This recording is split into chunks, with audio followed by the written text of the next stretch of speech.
My first trip to Bako National Park was in 1985. I was a teacher then and was bringing my geography club and photography club members as part of their activities.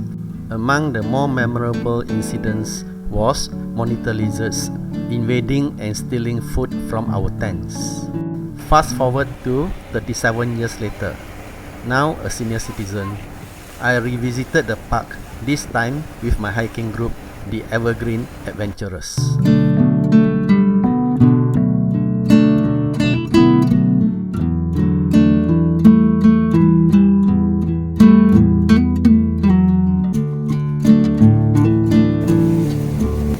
The national park is about 20 minutes boat ride from Kampong Bako.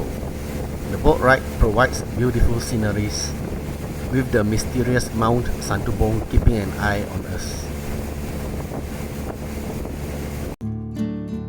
Located about 30 kilometers from Kuching, Bako National Park is the oldest national park in Sarawak, established in 1957. Rocky coastlines are rare in Sarawak, and Bako National Park lies on such a place, thus protecting a unique landscape with a wide range of biodiversity.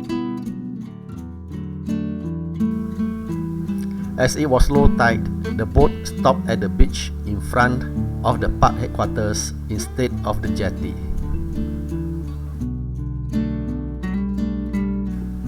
It was a short walk to the park office to register and check in. The park has plenty of affordable accommodation for overnight visitors, and even a canteen that provides nice food that is reasonably priced.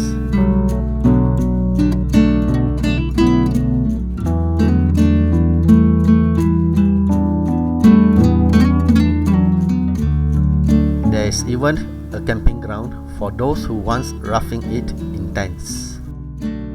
Although this is a small park of about 27 square kilometers only, the biodiversity here is incredible and is a nature lover's paradise. A 2-day 1-night stay, which we did, is definitely not enough if we really want to explore the whole park. Our short stay only enabled us to hike 2 trails as compared to so many available. The longer one that we took was the Telok Pandang Besar and Telok Pandang Kecil trail, which is about 2 kilometers and 2.6 kilometers respectively. The trek started in the coastal area. This part of the trek is an easy walk over plank walks. Along the way, a troop of silvered leaf monkeys were seen feeding.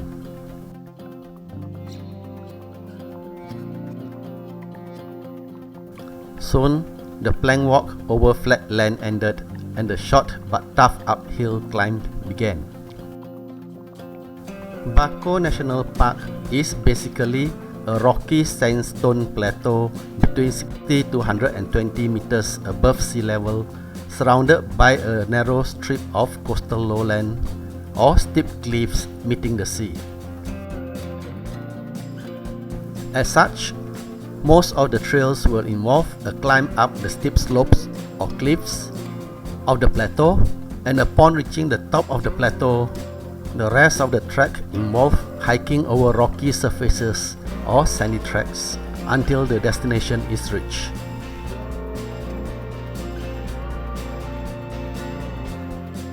During our hike, quite a large part of the trek was waterlogged, probably due to the thin layer of sandy soil below, which consists of rocks which force the water to run off along the surface of the ground. The plateau consists of mainly sparse vegetation with small trees, due to the infertile thin soil and prolonged drought experienced here. Locally, this is known as the Kerangas forest.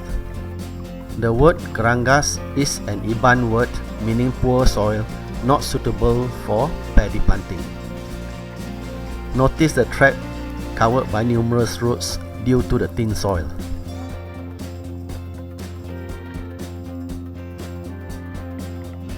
A lot of picture plants can be seen here, one of the plants that thrives in the Karangas forest.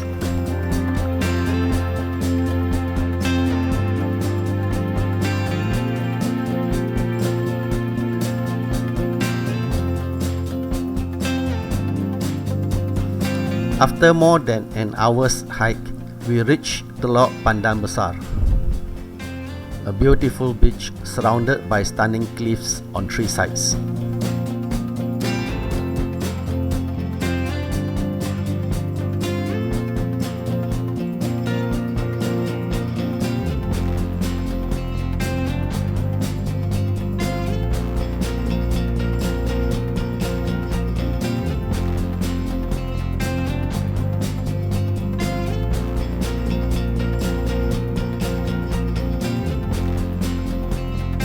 Another 30 minutes hike brought us to Teluk Pandan Kecil. Here we can see the rock surface formed due to the action of rain that eroded the rocks unevenly.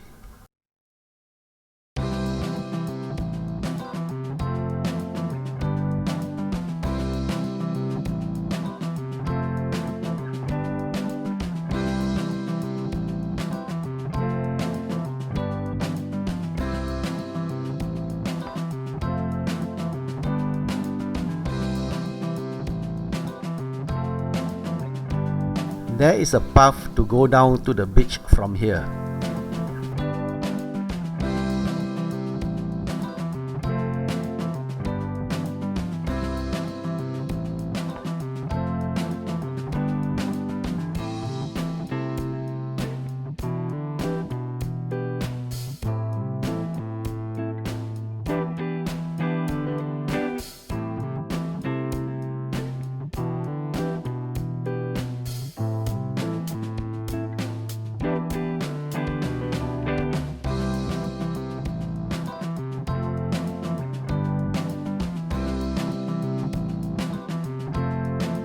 The cliff surrounding the beach offers stunning patterns of yellow, orange and brown, probably due to iron oxides which dissolves and leach through the porous sandstone.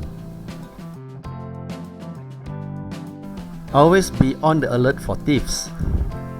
This long-tailed macaque almost succeeded in taking a packet from us, which actually was a first aid kit. From Teluk Pandan Kecil, there are boat services to bring hikers back to the park office, which is only a 15 minutes boat ride. This boat ride is much recommended as it brought us past some of the beautiful landscape here like sea cliffs, sea stacks, bays, etc. This is a famous sea stack and I think this is the best angle to take a photograph of it. The coastal features are formed due to the action of erosion, especially by waves, and like the drinking horse of Tucson in Bako may one day disappear. So do take the opportunity to see it while it is still there. Back at the park headquarters along Ulu Assam, there are also beautiful cliffs like those in Teluk Pandan Kecil. These are found at the Tanjung Sapi side of the beach.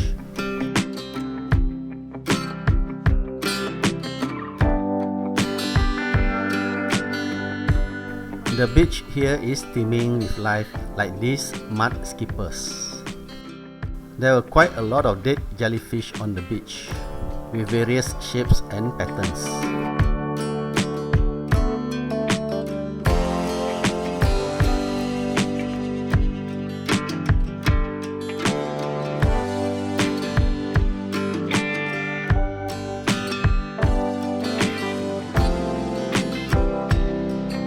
Many may not realize that these crabs plays a very important role in keeping the beach clean and pleasant. This is because they feed on any available organic matter on the beach, thus keeping it clean.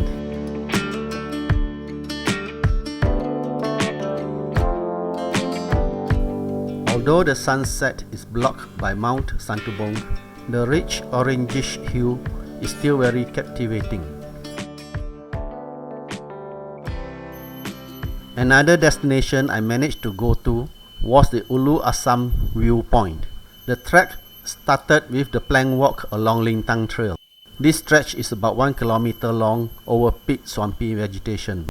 At the end of the plank walk, there is a junction where the trail branches off to the left for 700 meters, involving climbing over some steep gradient before reaching the Ulu Assam viewpoint. It gives a scenic view of Telok Delima with Mount Santubong in the background. The trek itself brought me through several types of vegetation, like peat swamped vegetation to cliff vegetation. Wild pandan, which has many uses among the local people.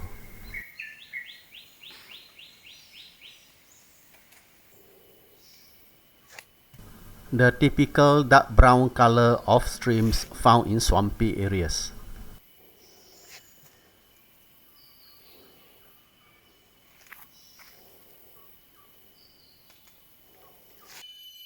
A beautiful liana in search of sunlight.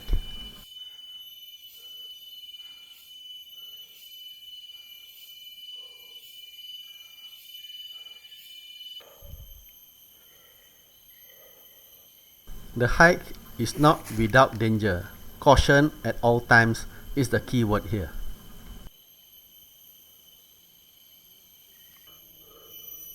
The 700-meter trek is without plank walk. Thankfully, ropes are provided at the steepest part. The hard and tiring climb was rewarded with this beautiful view.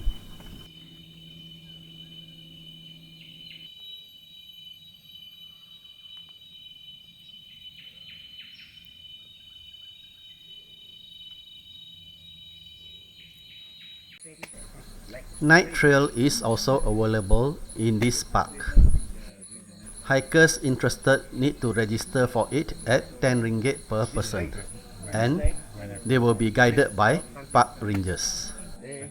The whole hike took about 1.5 hours along the plank walk in Lintang Trail. This is a green viper, a poisonous snake ready to strike.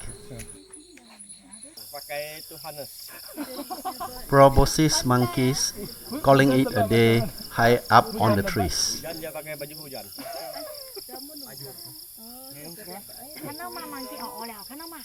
Luck was not on our side as we couldn't see many nocturnal animals.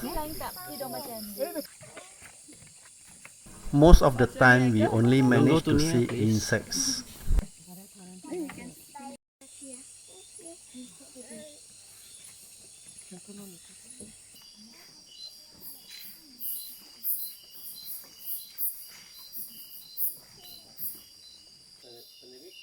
A bird perched at the end of a palm leaf, sleeping.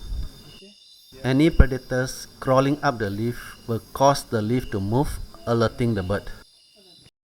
The bearded pigs are the only animals guaranteed to have a sighting anytime. Hunted for food in other places, here under the protection of the national park, they are friendly and adorable. The park rangers call them 7-Eleven as they can be seen any time of the day. Time flies, and before we know it, it was time to go home. Going home was also during low tide. So it was a walk down to the beach to hop onto the waiting boats.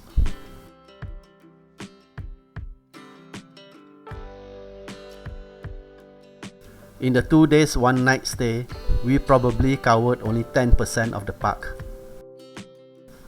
We shall be back. Thank you for watching this video.